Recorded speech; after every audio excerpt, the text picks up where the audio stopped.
Hello students, welcome to the lecture series of software engineering.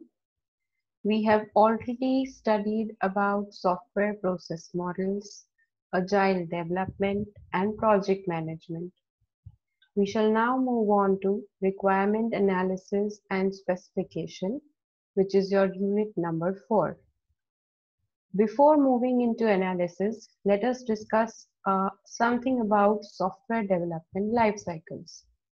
We've already studied SDLC in unit number 1. It has communication as its first step. This is the requirement gathering phase that we are going to talk about in communication. The developers are talking to the stakeholders and customers and gathering the features they want in the software. All these requirements are then analyzed through building models. The models are designed using the UML concept that we have studied in the prerequisite lecture. It is then formally written in a document called SRS, which is known as Software Requirement Specification. After completion of all these things, you can move on to the coding step so that it becomes easy. And as of now, you have a complete understanding of the whole system, so proceeding towards coding should not be an issue. Now for this, requirement analysis and specification are very necessary and important prerequisites to developing a software. The requirement engineering process involves these activities and hence it is helpful to deliver a timely and high quality product to the satisfaction of the client.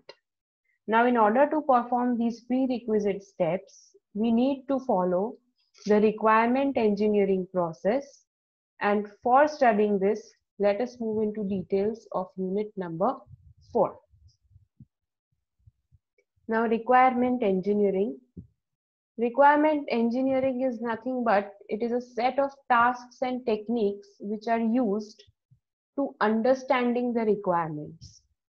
So what you want to do is before you start to code, you need to know what you are supposed to code.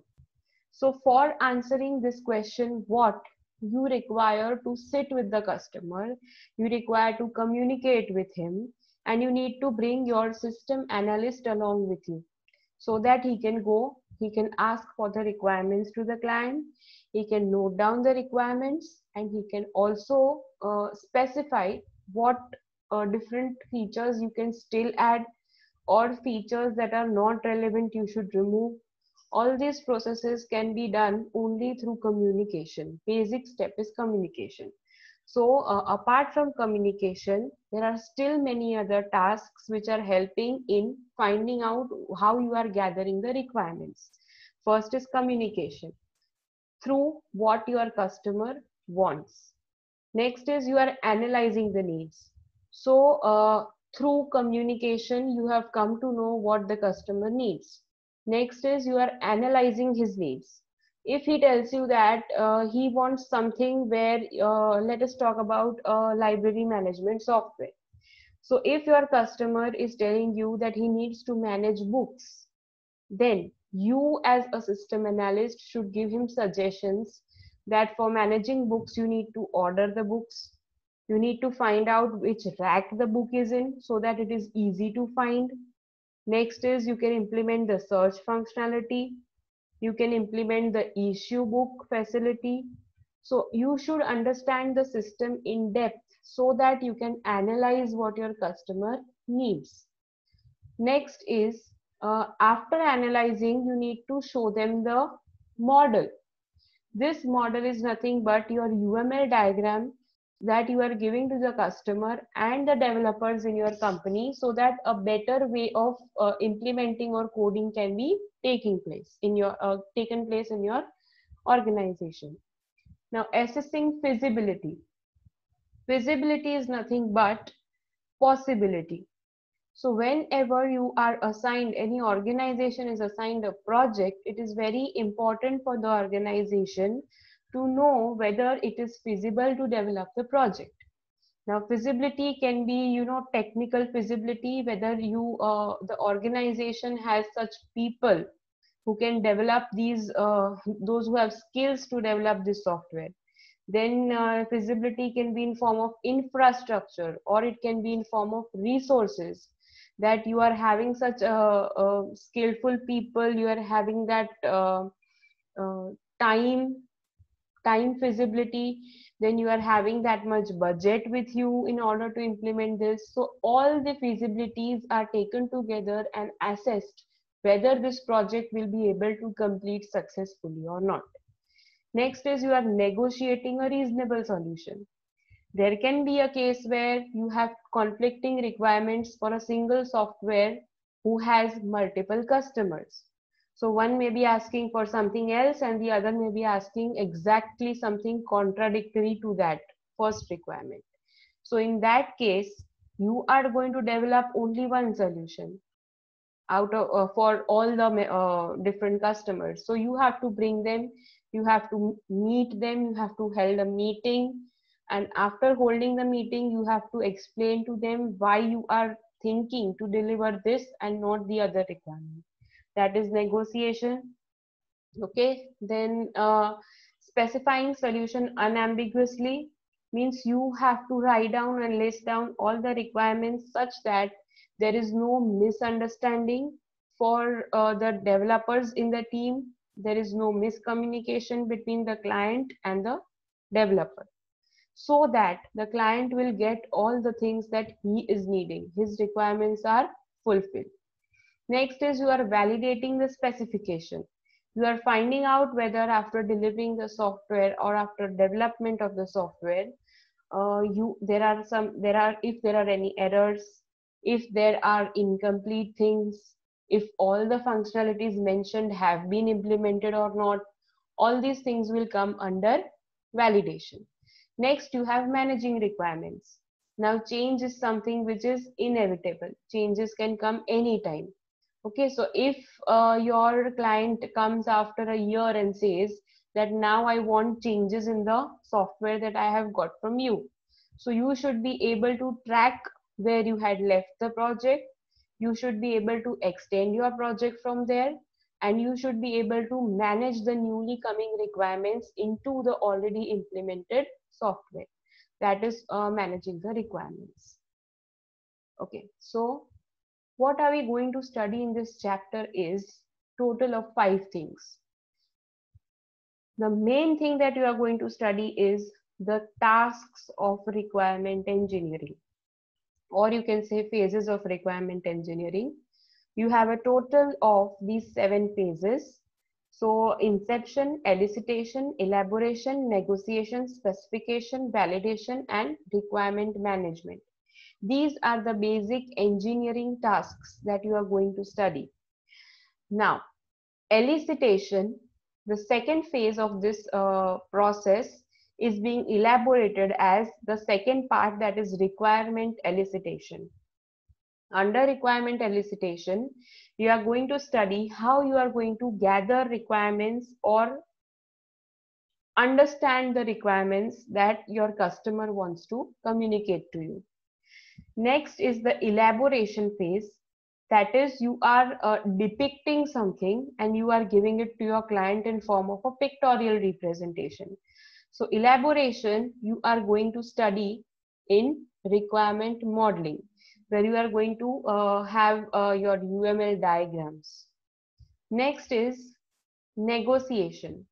Negotiation you are going to study under feasibility study, because there you are going to check whether your software is possible or not.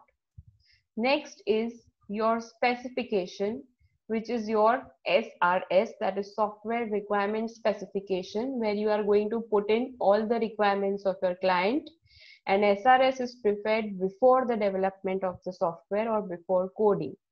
So this is the overall outline of what you are going to study in this chapter. We shall now move on to the requirement engineering process, or the tasks or the phases of the requirement engineering process.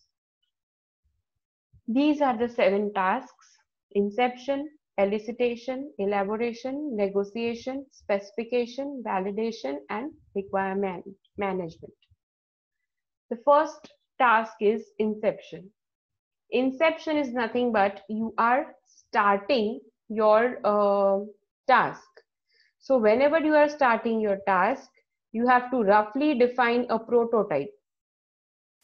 Means you are supposed to roughly define the scope of your system. The scope of your system you can find out like the technical details of your project. Like your project will be used in the market, what is the current requirement in the market, will your project be able to survive in the market, who will be the target audience who is going to use the project.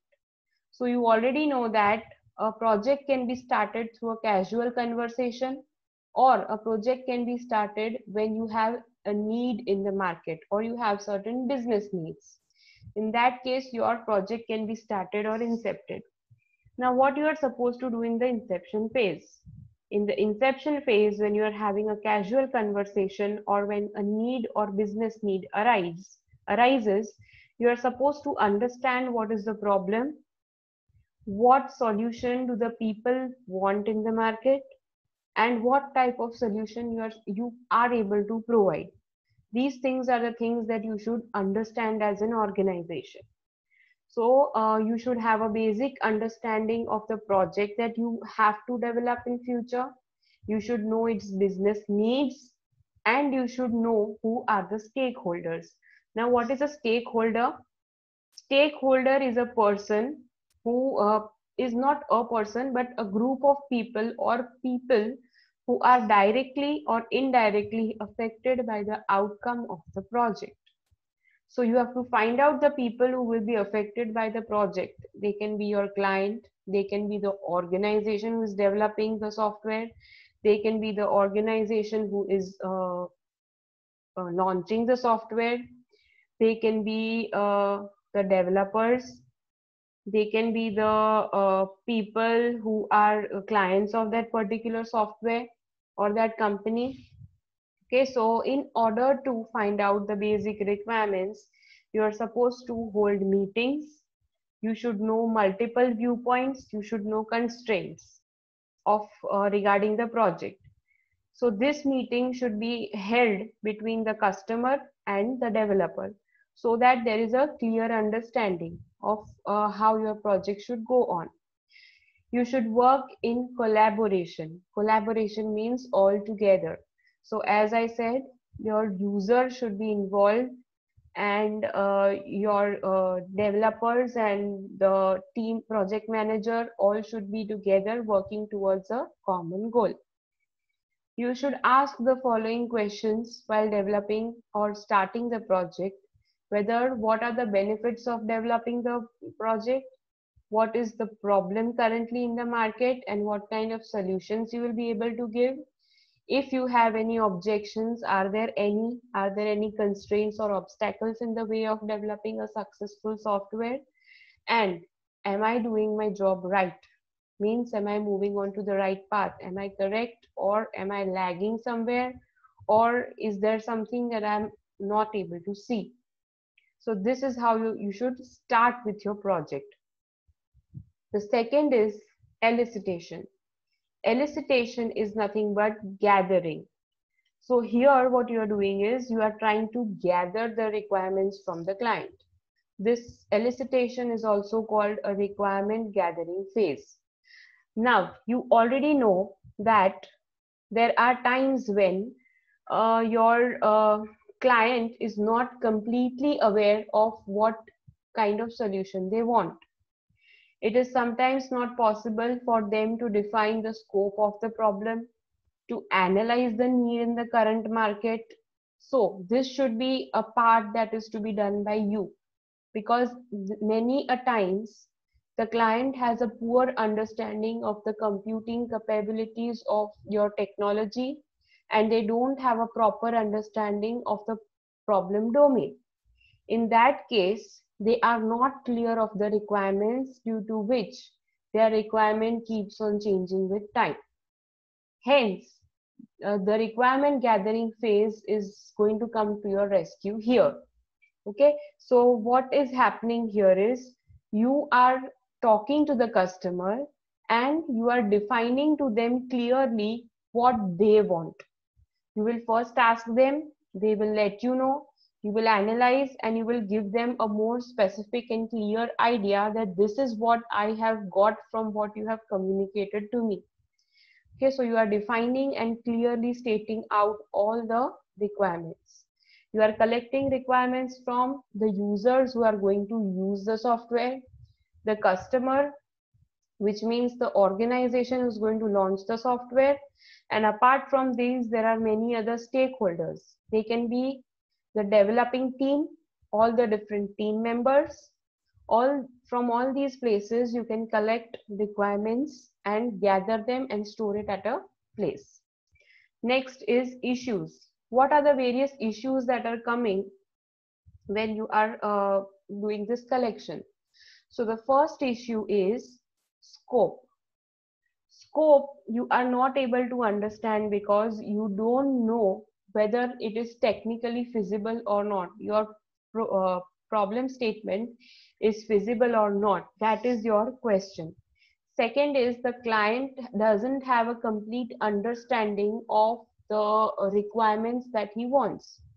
And thirdly, volatility means your requirements, the customer's requirements are continuously changing. He is not specific that this is my requirement and I want this. They will be changing it after they come to know something new. They are analyzing the market and they are coming back with something new.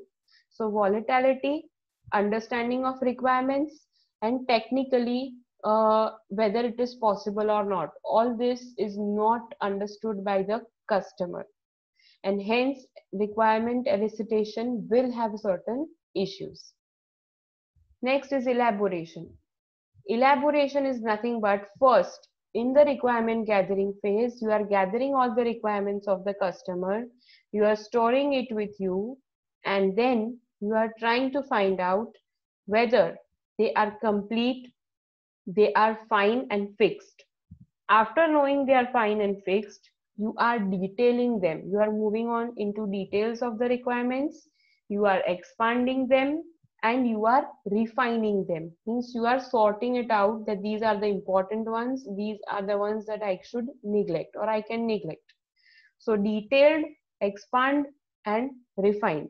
These are the three things which are done to the requirements so that you can get a complete idea of how your software will function and how your software is going to behave in real time. Now for elaboration, you have to represent your system in a pictorial diagram format.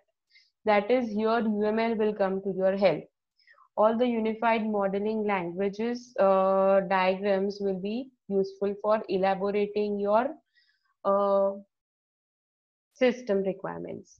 So you can create user scenarios using the use case diagram, which we have already studied in the prerequisite. Then you are supposed to find out the relationships between different classes.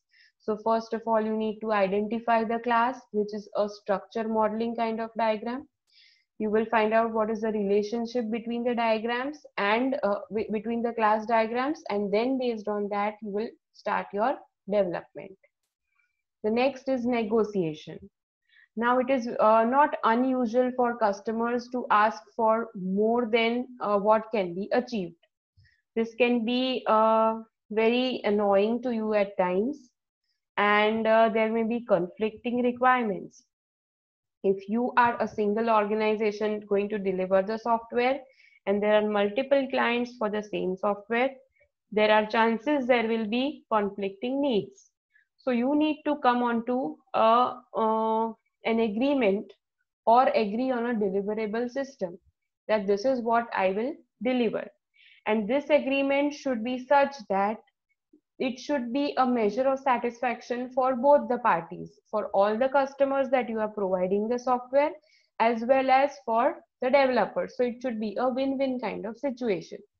So what you are going to do here, you are going to ask the customer to sit and rank all the requirements that they want. based on their priority.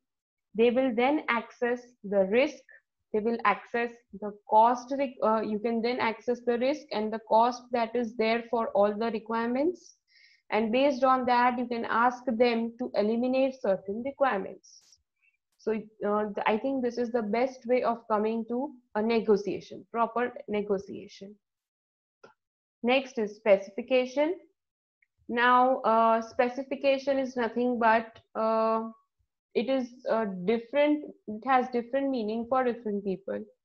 Some say you can specify things by writing documents, you can specify things by graphical models, you can specify by a mathematical model, you can specify by use case scenarios, you can specify by prototypes, or you can specify by a combination of all these. So specification is nothing but you are talking with the customer, you are writing down or jotting down all his requirements, and these requirements are formally written in a document. So people suggest that instead of having these varied kinds of ways of representing, it is better to keep a specific template. So you can add everything in that particular template. So this template is called SRS, or Software Requirement Specification.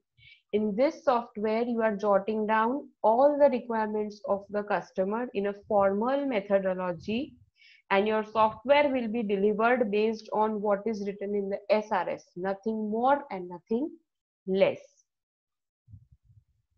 The next is the validation phase.